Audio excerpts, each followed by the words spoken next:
दोस्तों नमस्कार। आप सभी का बहुत बहुत स्वागत है आपके अपने यूट्यूब चैनल मुख्य शिक्षा में। मध्य प्रदेश संविदा शाला शिक्षक भर्ती परीक्षा के लिए सीडीपी के टेस्ट स्टार्ट हो चुके हैं हमारे इस चैनल पर। दोस्तों आपको डेली में बाल विकास शिक्षा शास्त्र के 30 प्रश्न बताऊंगा जो आपकी परीक्षा में आने की 100% संभावना है दोस्तों। और मोस्ट इम्पोर्टेंट प्रश्न रहेंगे जो कि एनसीईआरटी बेस्ड होंगे। तो दोस्तों आइए स्टार्ट करते हैं बाल विकास शिक्षा शास्त्र के 30 वस्तुनिष्ठ प्रश्नों का टेस्ट। चलिए पहला प्रश्न देखते हैं। प्रशिक्षण एवं अनुभव के द्वारा व्यवहार में होने वाले परिवर्तन को अधिगम कहते हैं। ये कथन किसका है? तो आपको बताना है यह कथन है गेट्स का। ठीक है, नेक्स्ट क्वेश्चन। कोई भी बालक सीखना शुरू करता है, कब सीखना शुरू करता है? तो आपको याद रखना है वह अपने जन्म से ही सीखना शुरू कर देता है। कब से? जन्म से ही। इसके बाद में क्षमता के विकास का दूसरा नाम है। अगर क्षमता है किसी में तो उसके विकास का जो दूसरा नाम है वो होता है कौशल विकास। ठीक है, क्षमता के विकास का दूसरा नाम अगर पूछा जाएगा तो आप बताएंगे कौशल विकास। क्षमता के विकास का ये है दूसरा नाम है। इसके बाद हम बात करते हैं अगले क्वेश्चन की। देखिए अगला क्वेश्चन है क्वेश्चन नंबर 4। क्वेश्चन नंबर 4 में क्या है? मनोविज्ञान ने शिक्षा को बना दिया है। जो मनोविज्ञान है इसने शिक्षा को कैसा बना दिया है? आपके ऑप्शन है पाठ्यचर्या केंद्रित, शिक्षक केंद्रित, बाल केंद्रित या विषय केंद्रित। तो दोस्तों मनोविज्ञान ने शिक्षा को बना दिया है बाल केंद्रित। और बाल केंद्रित में जो बालक होता है ये इसको केंद्र बिंदु माना गया है। ठीक है, क्या माना गया है? केंद्र बिंदु माना गया है बालक को। किसमें? मनोविज्ञान में। ठीक है, और शिक्षा को क्या बना दिया है? तो याद रखना बाल केंद्रित शिक्षा बना दिया गया है। अगला प्रश्न देख लीजिए। निम्नलिखित में से कौन से रायबर्न के अनुसार शिक्षा के 3 संबंधों में सम्मिलित नहीं है? ठीक है, किसके अनुसार बताना है? रायबर्न के अनुसार बताना है। शिक्षा के 3 संबंधों में शामिल नहीं है। तो क्या शामिल नहीं है ये आप देखना। शिक्षक और विषय में संबंध ये शामिल नहीं है। और रायबर्न के अनुसार शिक्षा के 3 संबंधों में क्या क्या शामिल है? तो आप उसमें बताएंगे बच्चों और शिक्षक में संबंध भी शामिल है, बच्चों और समाज में संबंध भी शामिल है, विषय और बच्चे में संबंध होना ये भी शामिल है रायबर्न के अनुसार। लेकिन जो शामिल नहीं है, इसमें नहीं पूछा है, तो आपको बता देना है शिक्षक और विषय में संबंध ये शामिल नहीं है। अगला देखिए, अधिगम प्रतिफल का तात्पर्य है। अधिगम प्रतिफल का तात्पर्य क्या है? अगर जैसे मान लीजिए, अगर अधिगम जैसे मान लीजिए लर्निंग है, ठीक है, इसका जो प्रतिफल है इसका क्या तात्पर्य है? तो अगर कोई सीखेगा तो उसमें परिवर्तन आएगा। ठीक है, अब परिवर्तन आएगा तो उसके व्यवहार में परिवर्तन आएगा, तो हम कहेंगे कि बालक के व्यवहार में होने वाला जो परिवर्तन है वो अधिगम प्रतिफल होता है। ठीक है, तो बालक के व्यवहार में होने वाला परिवर्तन इसका करेक्ट आंसर होगा। इसके बाद में नेक्स्ट क्वेश्चन देखिए। निम्नलिखित में कौन सा किशोर अवस्था का लक्षण नहीं है? तो इसमें आपको बताना है व्यवहार में स्थिरता। व्यवहार में स्थिरता ये किशोर अवस्था का लक्षण नहीं है। बाकी किशोर अवस्था कौन कौन से लक्षण है? शारीरिक परिवर्तन भी किशोर अवस्था का लक्षण है, अस्थिरता की समस्या और संवेगात्मक समस्या ये सभी किशोर अवस्था के लक्षण हैं। जो नहीं है वो है व्यवहार में स्थिरता। इसके बाद अगला क्वेश्चन देखिए। शिक्षा मनोविज्ञान शिक्षक को मदद करता है। किसमें मदद करता है ये आपको बताना है। जो शिक्षा मनोविज्ञान है वो शिक्षक को क्या मदद करता है, किस में मदद करता है? आपके ऑप्शन है बाल विकास का ज्ञान प्राप्त करने में, बाल स्वभाव तथा व्यवहार जानने में, बच्चों के चरित्र निर्माण के लिए, या उपर्युक्त सभी। तो इसमें आपको करेक्ट आंसर करना है उपर्युक्त सभी।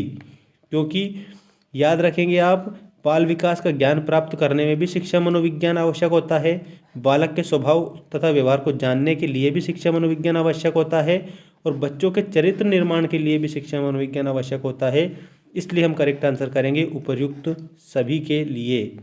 अगला क्वेश्चन देखिए, क्वेश्चन नंबर 9 देखिए। इसमें निम्नलिखित में से कौन सा शिक्षा मनोविज्ञान के अध्ययन की वस्तुनिष्ठ विधि नहीं है? वस्तुनिष्ठ विधि कौन सी नहीं है? आत्मनिरीक्षण विधि वस्तुनिष्ठ विधि नहीं है, बाकी प्रयोगात्मक विधि ये वस्तुनिष्ठ विधि है, उपचारात्मक विधि ये भी वस्तुनिष्ठ विधि है, निरीक्षण विधि ये भी वस्तुनिष्ठ विधि है। और वस्तुनिष्ठ विधि कौन सी नहीं है? आत्मनिरीक्षण विधि ये वस्तुनिष्ठ विधि नहीं है शिक्षा मनोविज्ञान की। नेक्स्ट क्वेश्चन देखिए, निम्नलिखित में से किसमें मूल वृत्ति संबद्ध संवेग से मेल नहीं खाती है? देखो, पलायन तो भय के कारण पलायन होगा, बिल्कुल होगा। युद्ध प्रिय है तो उसको क्रोध आएगा, ठीक है। और मान लीजिए कोई अप्रिय लगता है तो उसको उससे वो घृणा करेगा, लेकिन संवेदना और आश्चर्य ये मेल नहीं खाता है, ठीक है। तो इसका करेक्ट आंसर हम क्या लिखेंगे? संवेदना और आश्चर्य, क्योंकि नहीं पूछा है ये भी ध्यान रखना है। और मेल खाती ये पूछ लिया जाए तो पलायन भय ये भी मेल खा रहा है, युद्ध प्रियता क्रोध ये भी मेल खा रहा है, अप्रियता घृणा ये भी मेल खा रहा है, लेकिन जो मेल नहीं खा रहा है वो है ऑप्शन नंबर 2। तो इसमें संवेदना और आश्चर्य आएगा जो मेल नहीं खाता है। अगला है संवेग। संवेग ये संवेग है जो सामान्यतः सुख देता है। कैसा? आत्माभिमान, मतलब कि आंतरिक जो अभिमान है उसको आत्माभिमान कहते हैं। स्वयं का अभिमान जो है वो सुख देता है, तो इसमें आत्माभिमान करेक्ट होगा। नेक्स्ट क्वेश्चन देखिए, निम्नलिखित में से कौन सा अमूर्त स्थायी भाव है? अमूर्त स्थायी भाव कौन सा है? अच्छा, मूर्त है, पशु भी मूर्त है, स्थायी भाव, निवास स्थान ये भी मूर्त है, क्रोध ये भी मूर्त है। जो आदर है ये अमूर्त स्थायी भाव है, ठीक है। आदर अमूर्त स्थायी भाव है। नेक्स्ट क्वेश्चन, किसी दुखी व्यक्ति को सहानुभूति के 2 शब्द कहना जिसका उदाहरण है, तो वो होती है निष्क्रिय सहानुभूति। निष्क्रिय सहानुभूति है। अगर आप किसी दुखी व्यक्ति को सहानुभूति के 2 शब्द कहोगे तो वो निष्क्रिय सहानुभूति की श्रेणी में आएगा। इसके बाद में क्वेश्चन नंबर 14 देखिए। क्वेश्चन नंबर 14 में क्या दिया है? किसी व्यक्ति के विकास के संबंध में क्या सही नहीं है? किसी व्यक्ति के विकास के संबंध में क्या सही नहीं है? तो परिवर्तनों को देखा और मापा जा सकता है, ये सही नहीं है, तो ये करेक्ट होगा। इसमें नहीं पूछा है, ये भी आपको यहाँ पर ध्यान रख लेना है। बाकी विकास के संबंध में क्या क्या सही है ये देख लीजिए। विकास जन्म से मृत्यु तक जारी रहता है, बिल्कुल सही। वृद्धि विकास का एक हिस्सा है, ये भी बिल्कुल सही है, ठीक है।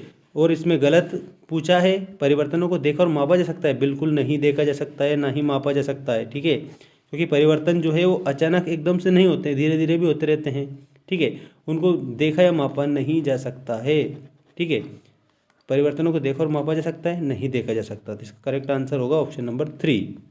इसके बाद में बात करते हैं क्वेश्चन नंबर 15।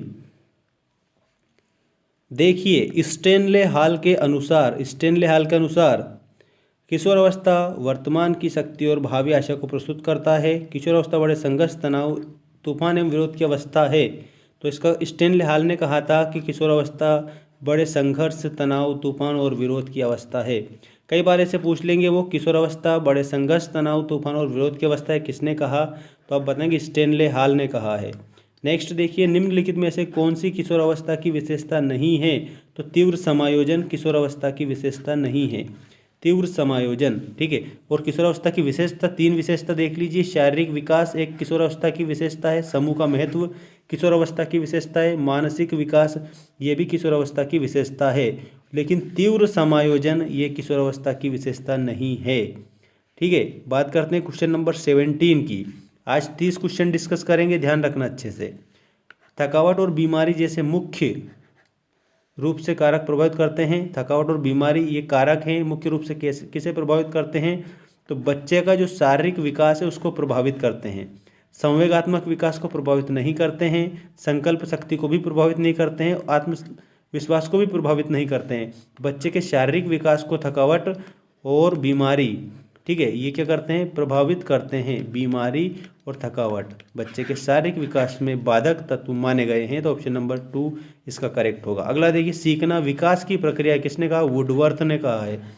किसने कहा? वुडवर्थ ने कहा है। सीखना विकास की प्रक्रिया है। इसके कारण अगला देखिए, अगला क्वेश्चन देख लीजिए। निम्नलिखित में से कौन सा सीखने के संबंध में सही नहीं है? जो सही नहीं है वो बताना है। सीखना कुछ नया करना है, बिल्कुल नया करना होता है। सीखना अनुभव का संगठन होता है, बिल्कुल होता है। अब यहाँ पर नहीं पूछा, ये ध्यान रखना है। इसके बाद में सीखना बिना किसी उद्देश्य के भी हो सकता है, ये गलत है, ठीक है। बिना किसी उद्देश्य के सीखना नहीं होता है, तो इसका आंसर ही ये आ जाएगा आपका ऑप्शन नंबर 3। सीखना बिना किसी उद्देश्य के भी हो सकता है, नहीं, ठीक है। तो इसका नहीं पूछा है तो अपन ने यहाँ पर नहीं बता दिया है। बाकी सीखने की असफलताओं का कारण समझने की असफलताएं बिल्कुल सही है। अगर मान लीजिए कोई सीखने में असफल है तो इसका मतलब ये है कि उसको समझ में नहीं आया है, समझने की असफलता के कारण वो नहीं सीख पाया है। तो ये तो बिल्कुल सही है, लेकिन उन्होंने गलत वाला पूछा है जो नहीं है वो। तो सीखना बिना किसी उद्देश्य के भी हो सकता है, बिल्कुल नहीं, कोई ना कोई उद्देश्य जरूर होगा सीखने का। अगला देखिए 20वां question, question number 20। Question number 20 देखिए, निम्नलिखित में से कौन सा अधिगम का एक मुख्य धारणदायक नियम है? तो अभ्यास का नियम, प्रभाव का नियम और उसके बाद में उद्दीपन अनुक्रिया, ऐसे जो सिद्धांत आपको मुख्य रूप से देखने को मिलेंगे। ठीक है, तो अगर इसमें अभ्यास का नियम पूछा है तो धारणदायक का नियम है, ये आपको इसमें ध्यान रखना है। ठीक है, इन्होंने एक और सिद्धांत दिया था, प्रयास एवं भूल का सिद्धांत। प्रयास एवं भूल का सिद्धांत किसने दिया? तो आप याद रखना, प्रयास और भूल का सिद्धांत भी थार्नडाइक ने दिया था। थार्नडाइक ने प्रयास और भूल का सिद्धांत भी दिया है, जो कई बार ऐसे पूछा जाता है, प्रयत्न एवं त्रुटि, प्रयत्न त्रुटि, इस प्रकार से ध्यान रखना। प्रयत्न और त्रुटि का जो सिद्धांत है वो थार्नडाइक ने दिया है। अभ्यास का नियम भी इन्होंने दिया है, और एक और दिया है प्रभाव का, प्रभाव का नियम, प्रभाव का जो नियम है वो भी थार्नडाइक ने ही दिया है।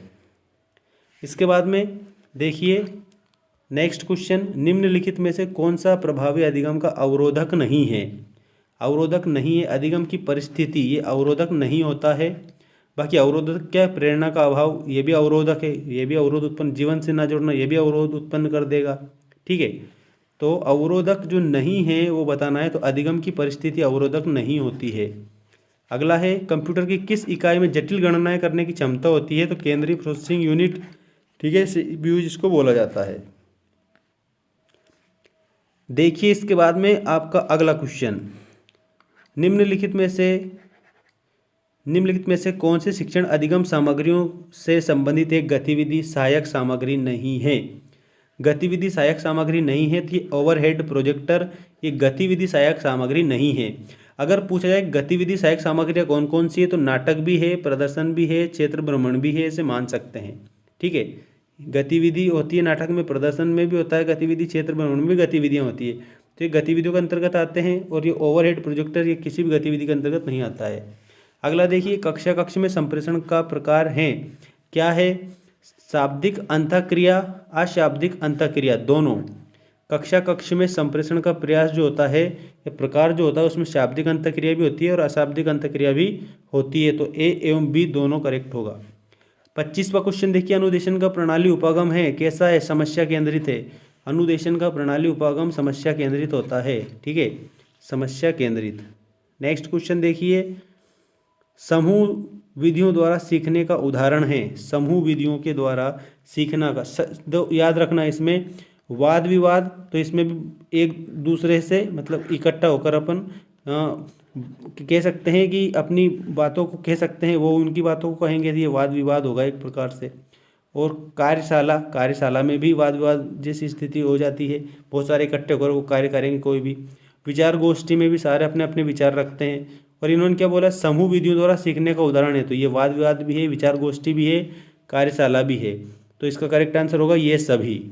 अगला देखिए, समायोजन के संदर्भ में निम्नलिखित में से क्या सही नहीं है? जो सही नहीं है वो आपको बताना है। ये संतुलन प्रदान करता है, ये तो सही है, बिल्कुल समायोजन संतुलन प्रदान करता है। ये समस्या समाधान करता है, बिल्कुल समस्या का समाधान भी करता है। ये निरंतर चलने वाली प्रक्रिया नहीं है, ये गलत है। ये निरंतर चलने वाली प्रक्रिया है, ठीक है, निरंतर चलने वाली प्रक्रिया है, लेकिन यहाँ पर क्या दे रखा है? नहीं दे रखा है। तो समायोजन निरंतर चलने वाली प्रक्रिया है, लेकिन यहाँ दिया है नहीं है, तो ये आपका जो नहीं है वो पूछा है तो नहीं बता देना, ऑप्शन नंबर 3। बाकी एक और समझना, समायोजन की अनुपस्थिति में व्यक्ति तनाव, संघर्ष और चिंताओं से घिरा रहता है, ये भी सही है। ठीक है, जो सही नहीं है वो ये है कि ये निरंतर चलने वाली प्रक्रिया नहीं है, क्योंकि निरंतर चलने वाली प्रक्रिया होती है समायोजन। देख लीजिए, अब आपके सारे जो क्वेश्चन है 30 क्वेश्चन मैंने आपको बता दिए हैं, टोटल 3 और रहे हैं ये अपने, 30 ही मैंने बता दी इसमें, इस वीडियो में। बाकी नेक्स्ट वीडियो में आपको 30 क्वेश्चन वापस बताऊंगा। अधिगम को प्रभावित करने वाले पर्यावरणीय कारकों में से एक है, पर्यावरणीय कारकों में से सामाजिक परिवेश होता है। ठीक, मानसिक स्तर नहीं है, थकावट भी नहीं है, पर्यावरणीय कारक कोई लेना देना नहीं है, इनमें से कोई नहीं तो है ही नहीं, सामाजिक परिवेश इसका आएगा करेक्ट आंसर। अगला देखिए, निम्नलिखित में से कौन सा मानसिक रूप से स्वस्थ व्यक्ति का लक्षण है? सहनशीलता, बिल्कुल स्वस्थ व्यक्ति है तो ही सहन करेगा। संवेगात्मक परिपक्वता, संवेग उसमें होंगे बहुत सारे अलग अलग प्रकार के उसके मन में आएंगे जाएंगे, तो ये भी परिपक्व है। आत्मविश्वास भी बिल्कुल होता है, ये स्वस्थ व्यक्ति का लक्षण। तो ये सभी इज द करेक्ट आंसर। ठीक है, ऑप्शन नंबर 4 याद रखना, ऑप्शन नंबर 4 आएगा। लास्ट क्वेश्चन देखिए, निर्मितवाद के संदर्भ में कौन सा कथन गलत है? ज्ञान का संचरण आवश्यक रूप से शिक्षक द्वारा किया जाता है, ये कथन गलत है। बाकी सही सही कौन से? नवीन ज्ञान का सृजन पूर्व ज्ञान के आधार पर होता है निर्मितिवाद के अनुसार। अधिगमकर्ता ज्ञान का सृजन कर सकता है, बिल्कुल कर सकता है। अधिगमकर्ता स्वयं के अधिगम के लिए सक्रिय एवं उत्तरदायी होता है, बिल्कुल होता है। ठीक है, लेकिन इसमें कौन सा कथन गलत है? तो ये पहला वाला गलत है। ज्ञान का संचरण आवश्यक रूप से शिक्षक द्वारा किया जाता है, सिर्फ शिक्षक के द्वारा ही नहीं किया जाता है ज्ञान का संचरण। ठीक है, किसी के भी द्वारा किया जा सकता है ये। तो ये थे आपके बाल विकास के मोस्ट इम्पोर्टेंट क्वेश्चन, जो मध्य प्रदेश संविदाशाला शिक्षक भर्ती परीक्षा ग्रेड 3 इसके लिए मोस्ट इम्पोर्टेंट साबित होंगे। कमेंट करके ज़रूर बताना आप, और अगर क्या समस्या है वो सारी